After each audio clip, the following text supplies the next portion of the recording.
So you've come here to learn about board games. Well, let's strap in and learn the true history of board gaming. So let's go back to the beginning 5,000 years ago, and we're at 3100 BCE. People in Egypt were bored. There is only so much thinking about pyramids and Egyptian gods that a single person can do. Then someone came up with the most genius idea since papyrus. They designed the world's very first board game. Now, Senet is groundbreaking. I mean that in a bit of a silly way because it was the first game ever invented, but it was also genius in the fact that it created a game box and also playing board all in one thing. It was incredible. In old school Senet, you have 5 pawns each, and it's played with 2 players, and it's played over 30 squares. Basically, that was the old school rules. Then, look, a bit of history, the Romans came in, they poo-pooed anything that was fun unless it was an aqueduct, and then basically we Egyptians had to wait for the Romans to leave again, and they decided to go back to Senet. So we've now got the newer updated rules. But it's not all about the pawns. The Egyptians also invented the first 2-sided dice, sort of. Basically, they were sticks painted white and black on each side, and you'd flip 4 of them up in the air, and depending on what combination of white and black was facing up, you would advance your pawns. Genius ideas.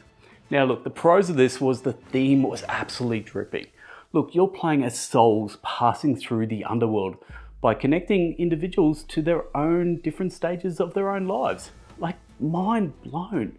Also, deluxe components overload here. We're constructed out of wood, ivory, quartz, ceramic. Anyway, look, we spent way too much time on Senet. Let's move forward. And let's go forward 500 years, and we've got the royal game of in Mesopotamia. Now, besides having a very wicked name, and it's also the ancestor of the backgammon, which is kind of cool. Now, 600 years past that, China said, hold my cup of tea, and they invented one of the most strategic games ever invented, and that was Go, which basically means encirclement board game.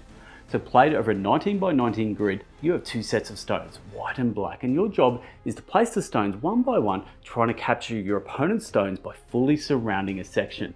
The game proceeds until both opponents just get bored. Seriously. Anyway, but once you've done that, count up your territory and to capture pieces, and you've got a winner. Look at the pros. The game was made in China, so we assumed back then manufacturing costs were quite cheap. Cons, well, if you had 2 stubborn players, playtime could be up to 6 hours, which is redonkulous. Okay, we're now at 600 BCE now, and we've basically got Mancala in Africa and the Middle East. It's another 2-player strategy game.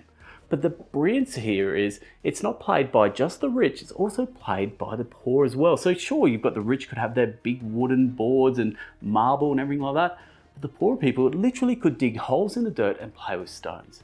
Like, regardless of social standing, everyone could enjoy this game. And the fact that this mechanic is still played nowadays is incredible. And finally, Chaturanga in India. This game was inspired by modern day chess. Well, that is, unless you're Chinese, Korean, Japanese, Burmese, Thai, Cambodian, or Persian, then you probably believe your version was the inspiration. But whatevs, look, one of those games actually inspired chess, which became the #1 game of all time. So that's pretty cool. Okay, so we've now moved out of ancient times and we're now in medieval and Renaissance era, the true era of Renaissance in board gaming. Well, actually, no, this era is quite boring. Look, chess spread to Europe in the 12th century, playing card games were developed in Europe in the 15th century, and backgammon was developed in the 17th century. But wait, there is one snippet of history that you must be aware of. Look, what game do you think of when I say roll and move? Sure, all the boring people out there will say Monopoly, but no, it is the game of the goose invented in the 1580s. This game owns the privilege of being the first commercially manufactured game. You play as a goose going along the path, trying to avoid hazards like the hotel, the bridge, the prison, and even death itself. You don't want to die. Look, first given as a suck-up gift from Italy to the King of Spain, the game then gained immense popularity through Europe. Components were top-notch as well, with 4 goose meeples included and also 2 6-sided dice. Okay, now we're in the 19th and early 20th centuries. This era was all about America and mass commercialism. The Mansion of Happiness was released in the 1800s It was one of the first commercially printed board games in the USA.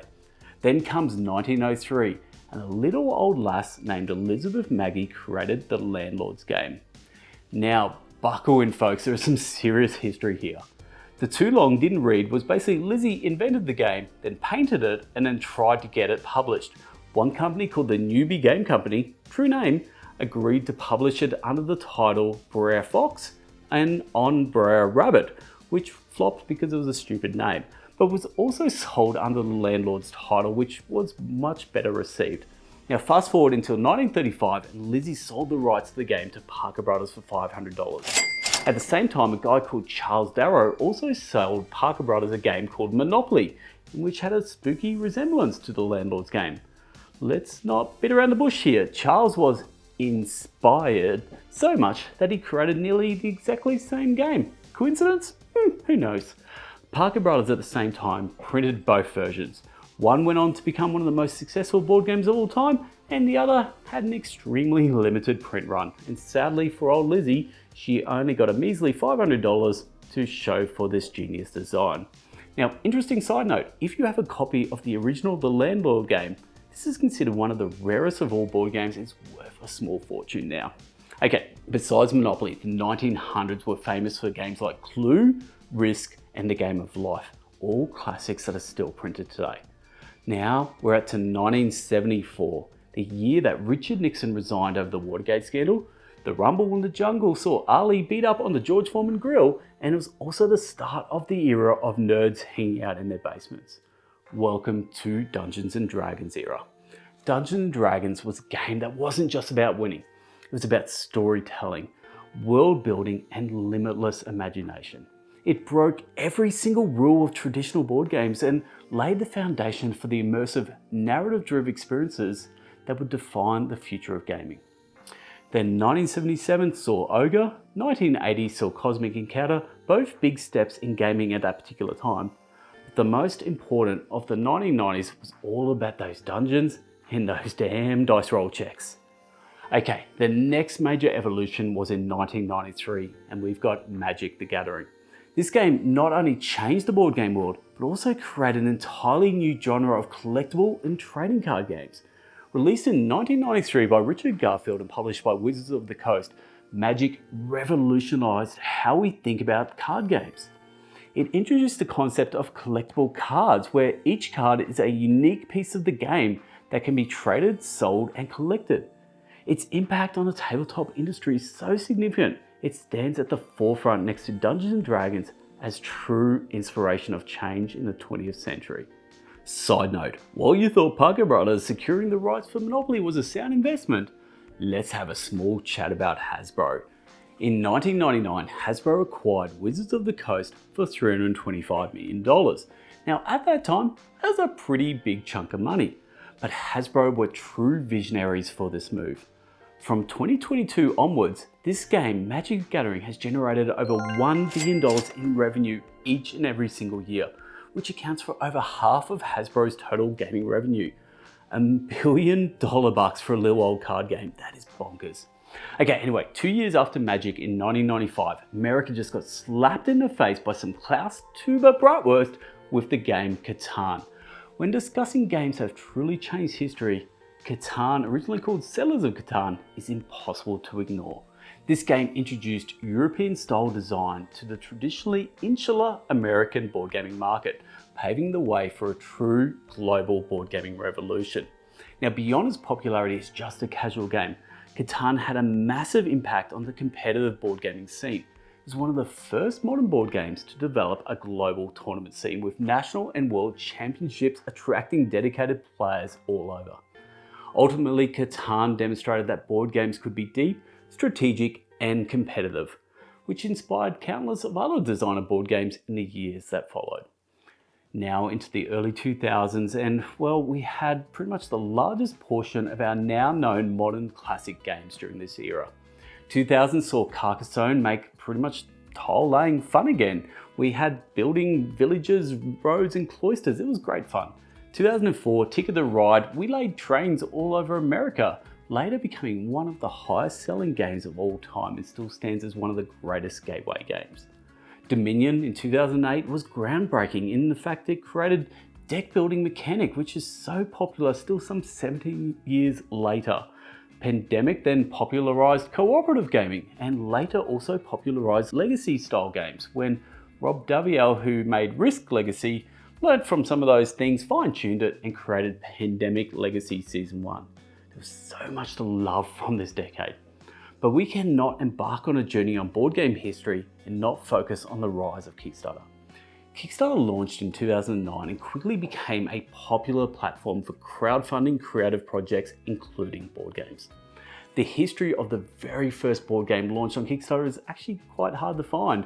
My research showed up a game called Laugh Right, which amassed at that time, November 2009, 1,000 buckaroos and 27 whole backers. Look, on that humble week in Kickstarter, there was actually only 31 separate projects that funded. So it shows you how much has changed with now millions of dollars spent on Kickstarter every single day.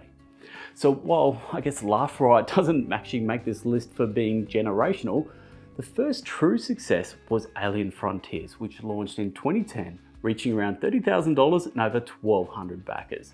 Zombicide then took crowdfunding to a whole new level when it launched in 2012. Zombicide raised $780,000 with over 17,000 backers, which was a massive leap in both funding and also the size of the supporter base. Now, while Alien Frontiers was a critical but minor success, Zombicide was one of the first major examples of Kickstarter's potential to fund larger scale, miniature heavy games. Zombicide demonstrated that a substantial market could be found for these sort of games, and it pretty much established Kickstarter as the go-to platform for funding not just niche indie games, but also massive mainstream successes in the board game industry. Now, this marked a significant shift in how game designers and publishers view crowdfunding. Make little plastic figures and people will ensure that you only eat 2-minute noodles for the next month so they can afford it. The maths does check out. But truly, the biggest and most impactful game to launch on Kickstarter that changed the board gaming landscape was Exploding Kittens in 2015. This game became an instant viral success, raising over $8.7 million and more than 219,000 backers, making it one of the most funded Kickstarters of all time. The game's quirky humour, simple mechanics, and accessible appeal captured the attention of a wide audience, transcending the typical gaming community to reach more mainstream audiences. True mass market casual games had arrived. Real gamers will now be all snobby and stick up their nose and go Exploding Kittens, yeah. But for me, Exploding Kittens was pretty fun. Now, the first game that then plunged Kickstarter into the mainstream was Gloomhaven, which originally launched back in 2015. Gloomhaven is a massive campaign-driven dungeon crawler that redefined what a board game could be, and also redefined how much stuff can you really shove into a big box. Look, with a sprawling narrative, deep tactical combat, and legacy-style progression, it offered an RPG-like experience in a board game format. Its greatest achievement that Gloomhaven bestowed on the gaming community was that of the double dip.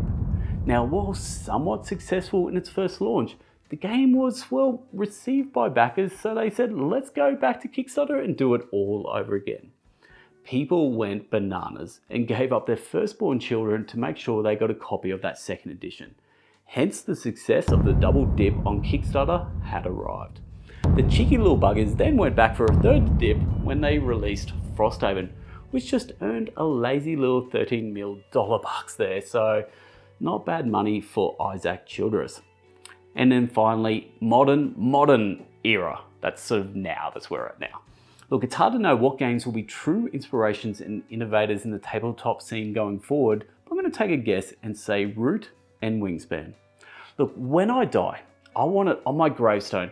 That game was good, but would have been better with cute animal critters. Yes. And war games are for war dogs. Look, you love yourself a good shit or two, you love rule books that double up as novels, and you love making sounds that go. But the vast majority of people aren't like that. So how do you make a war game that it can appeal to the masses?